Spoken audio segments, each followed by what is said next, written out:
အားလုံးပဲမင်္ဂလာပါဒီနေ့မှာတော့ကျွန်တော်ကကွန်ပျူတာအစားထိုးတာကိုအစားဆုံးရိုက်ပြသွားမှာဖြစ်ပါတယ်ဒီကောင်ကကျွန်တော်တို့ဘလို့ယာယီဆက်ဒါကျွန်တော်တို့ယာယီဆက်တက်တဲ့နေဖြစ်ပါတယ်ဒါကတော့ကျွန်တော်တို့ဒီချက်ဘက်ကိုပိတ်ထားပြီးတော့ session back ကိုဖွင့်ပြီးတော့ run တာဖြစ်ပါတယ် run ပြီးတဲ့အချိန်မှာကျွန်တော်တို့ခဏရက်လိုက်တယ်ရက်လိုက်တဲ့အချိန်မှာကျွန်တော်တို့ session back ကနေပဲလေးပြန်ထွက်နေဆိုရင်တော့ဒီကွန်ပျူတာကလေးရတာဖြစ်ပါတယ်ဒါကိုသိကြဖို့ကတော့ကျွန်တော်တို့ပြန်လဲစစ်ဆေးရဖို့ကတော့ဒီကွန်ပျူတာလုံးကြီးကိုချပြီးတော့အပြင်ဘက်မှာပြန်လဲစစ်ဆေးရမှာဖြစ်ပါတယ်သိကြတာကတော့ကျွန်တော် session back ကနေပဲလေးရနေတဲ့အတွက်ဒီကောင်ကိုကျွန်တော်တို့ကွန်ပျူတာစားထိုးတော့ဖြစ်ပါတယ်စားထုံးမဲ့လုံးလည်းကျွန်တော်တို့က commercial ကောင်းမကောင်းတဲ့ MPM မှန်ကိုကြည့်ရမယ်ကြည့်ပြီးတဲ့အချိန်မှာကျွန်တော်တို့ဒီ shop back ကိုပိတ်ထားပြီးတော့ session ကလေးပြန်အမ်ပြီးတော့ ထွက်မထွက်ကိုကြည့်ရမယ်ပြီးတဲ့အချိန်မှာကျွန်တော်တို့ပိတ်ထားတဲ့ကျွန်တော်တို့ lead pressure ကိုဒီ compressor ကပြန်လဲတွန်းနှူးနိုးမနိုးပြန်ကြည့်ရမယ်ပေါ့နော်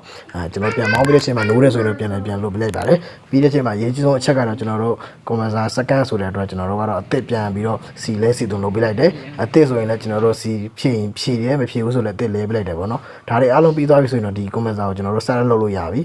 လုပ်ပြီးတဲ့အချိန်မှာကျွန်တော်တို့နောက်ဆုံးအဆင့်အနေနဲ့ကတော့ကျွန်တော်တို့ bucket ဆွဲမယ်ကတ်ထည့်မယ်ဒါနောက်ဆုံးအဆင့်ဖြစ်သွားပါပြီအားလုံးကျေးဇူးတင်ပါတယ်ဒါကတော့အရာကုန်းကိုလေးလာနေတဲ့သူတွေအတွက်ကျွန်တော်ရိုက်ပြထားခြင်းဖြစ်ပါတယ်အားလုံးကျေးဇူးတင်ပါတယ်မမပိုင်ခွင့်လို့ကြပါပြည့်ညက်ကလို့ထားတဲ့အတွက်လိုတာလည်းရှိနိုင်ပါတယ်ကျေးဇူးပါ